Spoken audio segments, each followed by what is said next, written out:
Good day, I'm Isaac. Welcome to this video. It's been a while.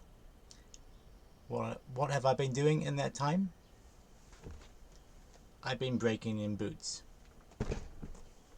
So, how would one go about breaking in a good pair of boots? The short answer is just to wear them.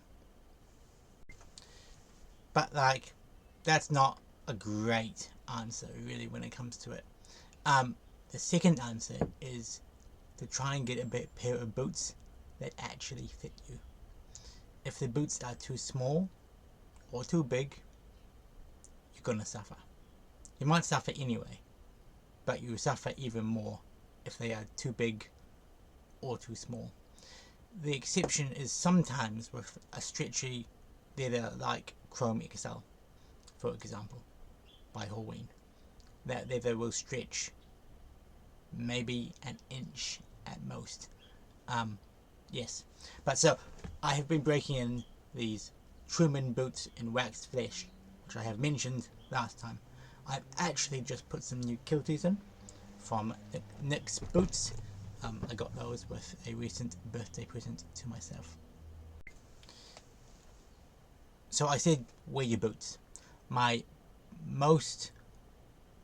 best piece of advice is to start with socks that are probably too big for the boot and wear them around the house for a bit so that the leather stretches and warms up. As you go, then go on a small walk outdoors, maybe 1 kilometer, maybe 2, maybe 3, depending on how you go. As your feet get fatigued or you find hot spots, stop, go home, take the boot off. Go slowly. In my experience, it takes about 200 hours to really break in a boot so that it fits you well. So if you're doing a big hike, i.e. more than 3 hours, I would advise putting in at least 100 or 150 hours in your boots before that point. I am going to be doing the Milford Track in October 2024, and that means that the boots that I will be wearing need to be broken in. The issue is I actually don't have them yet, and that's what we're at 6 weeks away, so I might struggle a bit, but we'll see. If you don't go slowly, you will probably form a blister. I actually broke these in quite aggressively. I wore them pretty much straight for 2 weeks, and that's just how I broke them in. But most of the time I'll go a bit softer on my boots. But I knew because the waxed flesh is a Chrome XL and it has a lot of oils and wax in it, as long as I kept the boots relatively warm, i.e. moving, and I knew they fitted me okay. These are actually a bit big. It's interesting. I'll go into that a bit later at another point when I review these boots properly. But for now, I'm just using them as an example of break-in. And yes, if you are really desperate, you can apply a bit of rubbing alcohol to the hot spots.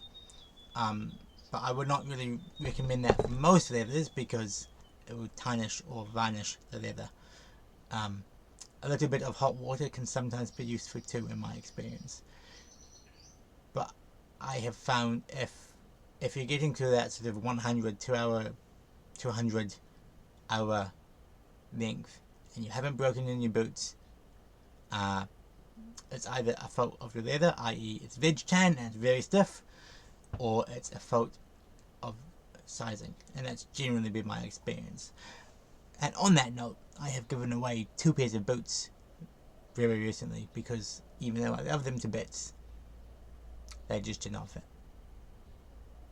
So yes, boots are not easy to break in, but they are not terribly hard. Go slow, enjoy yourself, and enjoy those boots.